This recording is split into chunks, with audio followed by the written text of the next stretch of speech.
ಪ್ರತಿ ತಿಂಗಳು ಚೌತಿ ಅಂದರೆ ಸಂಕಷ್ಟಹರ ಚತುರ್ಥಿನ ಆಚರಿಸ್ತೀವಿ. ಅದರಲ್ಲೂ ಮಂಗಳವಾರ ಬಂದ್ರಂತೂ ತುಂಬ ಶ್ರೇಷ್ಠ. ಅದನ್ನು ಅಂಗಾರಕ ಚತುರ್ಥಿ ಅಂತ ಕರಿತೀವಿ. ನಾಳೆ ಮತ್ತೆ ಮಂಗಳವಾರ ಚೌತಿ ಬಂದಿದೆ. ಇದನ್ನು ಯಾಕೆ ಆಚರಿಸ್ಬೇಕು, ಯಾವ ರೀತಿ ಆಚರಿಸ್ಬೇಕು, ಮತ್ತು ಏನಕ್ಕೆ ಆಚರಿಸೋದ್ರಿಂದ ನಮ್ಗೆ ಸಿಗುವಂಥ ಫಲಗಳೇನು ಅನ್ನೋದನ್ನು ಈ ವಿಡಿಯೋದಲ್ಲಿ ತಿಳಿಸ್ಕೊಡ್ತೀನಿ. ಅದಕ್ಕೂ ಮುಂಚೆ ಯಾರು ನನ್ನ ಚಾನಲ್ನ ಸಬ್ಸ್ಕ್ರೈಬ್ ಮಾಡದೆ ನೋಡ್ತಾ ಇದ್ದೀರೋ ಅವರು ಸಬ್ಸ್ಕ್ರೈಬ್ ಮಾಡ್ಕೊಳ್ಳಿ.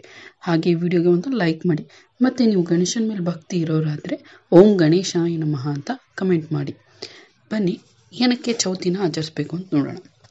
ಎಲ್ಲ ಪೂಜೆಗೂ ಮುಂಚೆ ನಾವು ಗಣೇಶನ ಪೂಜಿಸ್ತೀವಿ. ನೀವು ಯಾವುದೇ ರೀತಿ ಪೂಜೆ ಮಾಡಬೇಕಾದ್ರೂ ನೋಡ್ಬೋದು. ಮೊದಲು ನಾವು ಗಣಪತಿಯನ್ನು ಪೂಜೆ ಮಾಡಿನೇ ನಾವು ಪೂಜೆ ಮಾಡೋದು. ಯಾಕಪ್ಪ ಅಂದರೆ ಗಣಪತಿ ವಿಘ್ನ ವಿನಾಶಕ, ವಿಘ್ನ ನಿವಾರಕ ಅಂತ ಹೇಳ್ತೀವಿ. ಈ ಗಣಪತಿ ಚೌತಿನ ಪೂಜೆ ಮಾಡೋದ್ರಿಂದ ಅದೇ ಹೇಳಿದೆ, ನಮ್ಮ ಸಂಕಷ್ಟಹರ ಗಣಪತಿ ಅಂತ. ಈ ಸಂಕಷ್ಟಹರ ಅಂದರೆ ಎಲ್ಲ ಕಷ್ಟಗಳನ್ನು ಪರಿಹಾರ ಮಾಡುವಂಥ ಸಂಕಷ್ಟಹರ ಗಣಪತಿ ಚೌತಿನ ನಾವು ಪೂಜೆ ಮಾಡೋದ್ರಿಂದ ನಾವು ಕೇಳಿದ ವರನ ಗಣಪತಿ ಕೊಡ್ತಾನೆ ಅಂತ ಹೇಳ್ತಾರೆ. ಇದನ್ನು ಪೂಜೆ ಮಾಡಬೇಕಾದ್ರೆ ನಾವು ಏನಕ್ಕೆ ಪೂಜೆ ಮಾಡ್ತಾ ಇದ್ದೀವಿ ಅಂತ ಮೊದಲು ಅನ್ಕೋಬೇಕು. ನಮ್ಮ ಜೀವನದಲ್ಲಿರೋ ಎಲ್ಲ ರೀತಿ ವಿಘ್ನಗಳ, ಕೆಲಸದ್ದಿರ್ಬೋದು, ಮದುವೆ ವಿಳಂಬ ಆಗ್ತಾ ಇರ್ಬೋದು, ಅಥವಾ ನಾವು ಮನೆ ಕಟ್ಟೋಕ್ಕೆ ಅಂತಿರ್ಬೋದು, ಮಗು ಸಂತಾನ ಫಲ ಇರ್ಬೋದು, ಯಾವುದೇ ಅಪೇಕ್ಷೆ ಇಟ್ಕೊಂಡು ಮಾಡಿದ್ರೆ ಅದು ಅಪೇಕ್ಷೆ ಪೂರ್ಣ ಫಲ ದೊರೆಯುತ್ತೆ. ನಾವು ಮಾಮೂಲಿ ಚೌತಿಗಳನ್ನು ಮಾಡ್ಬೋದು ಬೇರೆ ದಿನ, ಭಾನುವಾರದಿಂದ ಶನಿವಾರದವರೆಗೂ ಇರುವಂಥ ಎಲ್ಲ ದಿನಗಳ ಚೌತಿನೂ ಮಾಡ್ಬೋದು. ಆದರೆ ಅದೆಲ್ಲದಕ್ಕಿಂತ ಮಂಗಳವಾರ ಬರುವ ಚೌತಿ ತುಂಬ ವಿಶೇಷವಾಗಿರುತ್ತೆ. ಈ ಮಂಗಳವಾರದ ಅಂಗಾರಕ ಚತುರ್ಥಿ ಅಂತ ಕರಿತೀವಿ. ಈ ದಿನ ಮಾಡೋದು 21 ಚೌತಿ ಏನು ಮಾಡ್ತೀವಿ ಅದು ಈ ಒಂದು ಗಣಪತಿ ಚೌತಿಗೆ ಸಮನಾಗಿರುತ್ತೆ. ಹಾಗಾಗಿ ನೀವು ಎಲ್ಲ ಚೌತಿಗಳಲ್ಲೂ ಉಪವಾಸ ಇದ್ದು ಮಾಡದೆ ಹೋದರೂ ಮಂಗಳವಾರ ಬರುವಂಥ ಚೌತಿನ ಉಪವಾಸ ಇದ್ದು ಮಾಡಿದ್ರೆ ತುಂಬ ಒಳ್ಳೆಯದು. ಪೂರ್ತಿ ಉಪವಾಸ ಯಾರಿಗಿರೋಕ್ಕಾಗಲ್ಲ ಅವರು ನೀರು, ಹಾಲು, ಕಾಫಿನ ಕುಡ್ಕೊಂಡಿರ್ಬೋದು, ಎಳ್ನೀರು ಆ ಥರದನ್ನ ಕುಡ್ಕೊಂಡಿರ್ಬೋದು. ನಮ್ಗದು ಆಗಲ್ಲ ಅಂದರೆ ಒಂದು ಸ್ವಲ್ಪ ಹಣ್ಣುಗಳನ್ನ ತಿನ್ಕೊಂಡು, ಅಂದರೆ ಹೊಟ್ಟೆ ತುಂಬ ತಿನ್ನಬಾರ್ದು, ಲೈಟಾಗಿ ಒಂಚೂರು ತಿನ್ಕೊಂಡು ನಾವು ಪೂಜೆನ ಮಾಡ್ಬೋದು. ಇದು ಪೂಜೆ ಮಾಡಬೇಕು ಅಂದರೆ ಬೆಳಿಗ್ಗೆ ಎದ್ದು ಮನೆಯೆಲ್ಲ ಕ್ಲೀನ್ ಮಾಡಿ ಎಲ್ಲ ಕೆಲಸಗಳನ್ನ ಮಾಡಿ ನಾವು ಸ್ನಾನ ಮಾಡಿಕೊಂಡು ತಲೆ ಸ್ನಾನ ಮಾಡಿ ಗಣಪತಿನ ಪೂಜೆ ಮಾಡಬೇಕಾಗುತ್ತೆ. ನಾವು ಬೆಳಿಗ್ಗೆ ಏನೇ ಪೂಜೆ ಮಾಡಿದ್ರು ನಾವು ಇದಕ್ಕೆ ಸಂಜೆ ಪೂಜೆ ಏನು ಮಾಡ್ತೀವಿ, ಸಂಜೆ ಚಂದ್ರೋದಯ ಆಗೋ ಟೈಮಲ್ಲಿ ಅಂದರೆ 6:30 7 ಗಂಟೆ ಟೈಮಲ್ಲಿ ಏನು ಪೂಜೆ ಮಾಡ್ತೀವಿ ಅದು ತುಂಬ ಶ್ರೇಷ್ಠವಾಗಿರುತ್ತೆ. ಅದರಲ್ಲೂ ಕೆಲವೊಬ್ರು ಏನು ಮಾಡ್ತಾರೆ, ಬರೀ ಚಂದ್ರನ ಪೂಜೆ ಮಾಡ್ತಾರೆ,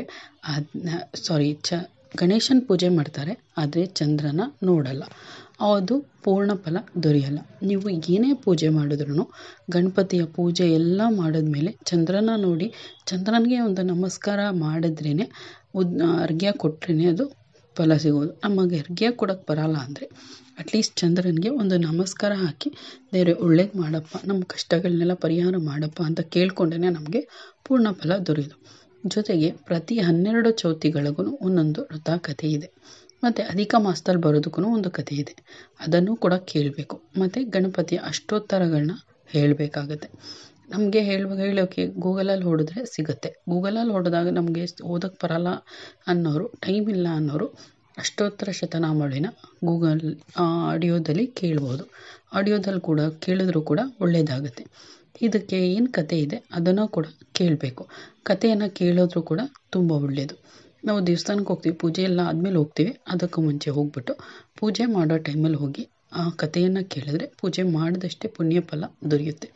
ನಮ್ಗೆ ಉಪವಾಸ ಇರೋಕ್ಕಾಗಲ್ಲ ಅನ್ನೋರು ಹೋಗ್ಬಿಟ್ಟು ಅಭಿಷೇಕ ಪೂಜೆ ಎಲ್ಲ ಆಗೋ ತನಕ ಇದ್ದು ಪೂರ್ಣ ಪೂಜೆ ಮುಗಿದ ತನಕ ಇದ್ದು ಕಥೆನೂ ಕೇಳ್ಕೊಂಡು ಬಂದರೆ ನಮಗೆ ಪೂಜೆ ಮಾಡಿದಷ್ಟೇ ಫಲಗಳನ್ನ ದೊರೆಯುತ್ತೆ. ಈಗ ಏನಕ್ಕೆ ಈ ಚತುರ್ಥಿನ ಆಚರಿಸ್ತೀವಿ ಅಂತ ನೋಡೋಣ ಬನ್ನಿ. ಅಂಗಾರಕ ಚೌತಿ ದಿನ ಒಂದು ಕಥೆ ಇದೆ, ಅದನ್ನು ನೋಡೋಣ ಬನ್ನಿ. ಗಣೇಶ ಪುರಾಣದ ಉಪಾಸನಾ ಖಂಡದ ಪ್ರಕಾರ 3 ವಿಭಾಗಗಳಾಗಿ ವಿಂಗಡಿಸಿದೆ. ಒಂದು, ದೇವಿ ಪೃಥ್ವಿ ಅಂದರೆ ತಾಯಿ ಭೂಮಿ ಮಂಗಳ ಋಷಿ ಭರದ್ವಾಜರ ಮಗನನ್ನು 7 ವರ್ಷಗಳವರೆಗೆ ಬೆಳೆಸಿದಳು ಮತ್ತು ನಂತರ ಮಗುವನ್ನು ಅವರ ತಂದೆಗೆ ಹಿಂದಿರುಗಿಸಿದರು. ಹುಡುಗ ತನ್ನ ತಂದೆಯಿಂದ ವೇದಗಳು ಮತ್ತು ಪುರಾಣಗಳನ್ನು ಕಲಿತನು. ಹುಡುಗನು ಗಣಪತಿಯ ಮೇಲೆ ಅಪಾರ ಭಕ್ತಿಯನ್ನು ತೋರಿಸಿದನು ಮತ್ತು ಅವನ ಆಶೀರ್ವಾದವನ್ನು ಪಡೆಯಲು ತಪಸ್ಸು ಮಾಡಲು ಬಯಸಿದನು. ಋಷಿ ಭಾರದ್ವಾಜರು ಅವರಿಗೆ ಗಣಪತಿಯ ಮಂತ್ರವನ್ನು ಕಲಿಸಿದರು ಮತ್ತು ಪರಮಾತ್ಮನನ್ನು ಧ್ಯಾನಿಸಲು ಕಳಿಸಿದರು. ಅವರು ಹಲವಾರು ವರ್ಷಗಳಿಂದ ಗಣಪತಿಯನ್ನು ಪ್ರಾಮಾಣಿಕವಾಗಿ ಪ್ರಾರ್ಥಿಸಿದರು ಮತ್ತು ಮಾಘ ಕೃಷ್ಣ ಚತುರ್ಥಿಯಂದು ಗಣೇಶನು ತನ್ನ ಸಾರ್ವತ್ರಿಕ ರೂಪವನ್ನು ತೋರಿಸುವ ಮೂಲಕ ಹುಡುಗನನ್ನು ಆಶೀರ್ವದಿಸಿದರು. ಅದು ಯಾವಾಗಪ್ಪ ಅಂದರೆ ಹುಣ್ಣಿಮೆಯಾದ 4ನೇ ದಿನ ಬರುತ್ತೆ. ಆ ದಿನ ಅವ್ರಿಗೆ ಆಶೀರ್ವದಿಸಿದರು. ಹುಡುಗನ ಭಕ್ತಿಯಿಂದ ಪ್ರಭಾವಿತನಾದ ಗಣೇಶನು ತಾನು ಯಾವುದೇ ವರವನ್ನು ಕೇಳಬಹುದು ಎಂದು ಹುಡುಗನಿಗೆ ಹೇಳಿದನು. ಹುಡುಗ ಉತ್ತರಿಸಿದನು, ಓ ಕರ್ತನೆ, ನಾನು ಸ್ವರ್ಗದಲ್ಲಿರುವ ಎಲ್ಲ ದೇವತೆಗಳೊಂದಿಗೆ ಅಮೃತವನ್ನು ಹೊಂದಲು ಬಯಸುತ್ತೇನೆ. ನನ್ನ ಹೆಸರು ಮಂಗಳ 3 ಲೋಕದಲ್ಲೂ ಪ್ರಸಿದ್ಧಿಯಾಗಬೇಕು. ಮಾಘ ಕೃಷ್ಣ ಚತುರ್ಥಿಯ ದಿನದಂದು ನಾನು ನಿನ್ನನ್ನು ನೋಡಿದ್ದರಿಂದ ಈ ದಿನವು ವಿಶೇಷವಾಗಿರಬೇಕು ಮತ್ತು ಈ ದಿನ ನಿಮಗಾಗಿ ಉಪವಾಸವನ್ನು ಆಚರಿಸುವ ಭಕ್ತರು ತಮ್ಮ ಇಷ್ಟಾರ್ಥಗಳನ್ನು ಪೂರೈಸಬೇಕು. ಗಣೇಶ ಅವರಿಗೆ ಇಷ್ಟಾರ್ಥಗಳನ್ನು ಪೂರೈಸಿದರು. ಅಂದಿನಿಂದ ಅವರ ಹೆಸರು ಅಂಗಾರಕ ಅಂದರೆ ಮಂಗಳ ದೇವರು ಆಚರಿಸೋದ್ರಿಂದ ಅದನ್ನು ಅಂಗಾರಕ ಅಂತ ಕರೀತಾರೆ. ಹಾಗಾಗಿ ಮಂಗಳವಾರ ಬಂದದ್ದು ವಿಶೇಷವಾಗಿರುತ್ತೆ ಮತ್ತು ಈ ದಿನವನ್ನು ಅಂಗಾರಕ ಅಥವಾ ಅಂಗಾರಕ ಚತುರ್ಥಿ ಎಂದು ಆಚರಿಸಲಾಗುವುದು ಎಂದು ಅವರು ತಿಳಿಸಿದರು. ಈ ದಿನದಂದು ಯಾರು ವ್ರತವನ್ನು ಪೂಜಿಸುತ್ತಾರೋ ಅವರಿಗೆ ಇಷ್ಟಾರ್ಥ ಸಿದ್ಧಿಯಾಗುತ್ತದೆ ಎಂಬುದಾಗಿ ಗಣೇಶನು ಆಶೀರ್ವದಿಸಿದರು. ಇದನ್ನು ಹೇಗೆ ಮಾಡಬೇಕು ಅಂದರೆ ಬೆಳಿಗ್ಗೆನೇ ಎದ್ದು ಗಣೇಶನಿಗೆ ನೈವೇದ್ಯ ಅರ್ಪಿಸಿ ಪೂಜೆಯನ್ನು ಮಾಡಬೇಕಾಗತ್ತೆ. ಮತ್ತು ಸಂಜೆ ಪೂಜೆಯನ್ನು ಮಾಡಬೇಕಾಗತ್ತೆ. ನೀವು ತೊಪ್ಪೆಗರಿಕೆಯಿಂದ ಗಣೇಶನ ಮಾಡಿದ್ರೂ ಸಾಕು, ಇಲ್ಲ ಗಣೇಶನ ವಿಗ್ರಹ ಇಟ್ಟು ಅದಕ್ಕೆ ಕುಂಕುಮ, ಅರಿಶಿನ, ಕುಂಕುಮ, ಹೂವು ಎಲ್ಲ ಹಾಕಿ, ಮತ್ತು ಇದಕ್ಕೆ ಗಣೇಶನಿಗೆ ಕೆಂಪು ಹೂವು ತುಂಬ ಶ್ರೇಷ್ಠ, ದಾಸವಾಳದ ಹೂವು ತುಂಬ ಶ್ರೇಷ್ಠ. ದಾಸವಾಳದ ಹೂವು, ಕೆಂಪು ದಾಸವಾಳ ಸಿಕ್ಕಿದ್ರೆ ಹಾಕಿ, ಇಲ್ಲಾಂದರೆ ಯಾವುದಾದ್ರೂ ಗುಲಾಬಿ ಅಥವಾ ಇನ್ಯಾವುದಾದ್ರೂ ಕೆಂಪು ಹೂವನ್ನ ಹಾಕ್ಬಿಟ್ಟು, ಮತ್ತು ಗರಿಕೆ ತುಂಬ ಶ್ರೇಷ್ಠ, ಗರಿಕೆನೂ ಹಾಕಿ ಪೂಜೆ ಮಾಡಬೇಕಾಗತ್ತೆ. ನೀವು ಎಲ್ಲ ಪೂಜೆ ಆದಮೇಲೆ ಸಂಕಲ್ಪವಾಗಿ ಅಕ್ಷತೆನ ಹಿಡಿದು ನೀವೇನು ಅಂದ್ಕೊಂಡಿರ್ತೀರ ಅದು ಆಗಲಿ, ಇಷ್ಟು ವರ್ಷ ಈ ವಾರದೊಳಗಡೆ ಆಗಬೇಕು, ಏನು ಅಂದ್ಕೊಂಡಿದ್ದೀರೋ ಅದನ್ನು ನೆರವೇರಿಸ್ಕೊಡಪ್ಪ ಅಂತ ಕೇಳಿಕೊಂಡು ಮಾಡಬೇಕಾಗತ್ತೆ. ನೀವು ಹೇಗೆ ಬರುತ್ತೋ ಹಾಗೆ ಮಾಡ್ಬೋದು. ಹೀಗೆ ಮಾಡಬೇಕು ಅಂತ ಹಾಗೆ ಮಾಡಬೇಕು. ನಾವು ಕಲ್ತಿರೋದು ಬುಕ್ಕಲ್ಲಿರುತ್ತೆ ಇದು, ಆ ರೀತಿ ಪೂಜೆನ ಮಾಡ್ಬೋದು. ಮತ್ತು ಕಥೆನ ಓದಲೇಬೇಕಾಗತ್ತೆ. ಅಟ್ಲೀಸ್ಟ್ ಕತೆ ಓದೋಕ್ಕೆ ಬರಲಿಲ್ಲ ಅಂದರೆ ಕಥೆನಾದರೂ ಕೇಳಬೇಕಾಗಿರುತ್ತೆ. ದೇವಸ್ಥಾನಗಳಲ್ಲಿ ಪ್ರತಿ ಗಣಪತಿ ದೇವಸ್ಥಾನಗಳಲ್ಲೂ ಕಥೆನ ಓದ್ತಾರೆ, ಅದನ್ನು ಮಿಸ್ ಮಾಡದೆ ಕೇಳಿ. ಇದಿಷ್ಟು ಸಂಕಷ್ಟಹರ ಚತುರ್ಥಿ ಅಂದರೆ ಅಂಗಾರಕ ಚತುರ್ಥಿಯ ವಿಶೇಷ. ಈ ಕಥೆನೂ ಕೂಡ ಕೇಳಿದ್ರೆ ನಿಮಗೆ ಅಂಗಾರಕ ಚತುರ್ಥಿ ದಿನ ನೀವು ಕೇಳಬೇಕಾದ ಕಥೆಗಳಿಗೆ ನಿಮಗೆ ಪುಣ್ಯ ಬರುತ್ತೆ. ಈ ವಿಡಿಯೋ ಇಷ್ಟ ಆಗಿದೆ ಅಂತ ಭಾವಿಸ್ತೀನಿ. ಇಷ್ಟ ಆಗಿದ್ರೆ ಲೈಕ್ ಮಾಡಿ, ಹಾಗೆ ನಿಮ್ಮ ಫ್ರೆಂಡ್ಸ್ ಆ್ಯಂಡ್ ರಿಲೇಟಿವ್ಸ್ಗೂ ಕೂಡ ಶೇರ್ ಮಾಡಿ. ಯಾಕಂದರೆ ಅಂಗಾರಕ ಚತುರ್ಥಿ ದಿನ ನೀವು ಪೂಜೆ ಮಾಡಿದಂತೆ ಕಥೆನ ಕೇಳಬೇಕಾಗತ್ತೆ. ಈ ಕಥೆನ ಶೇರ್ ಮಾಡೋದ್ರಿಂದ ಅವ್ರಿಗೂ ಕೂಡ ಇದರ ಪೂಜೆ ಫಲ ದೊರೆಯುತ್ತೆ.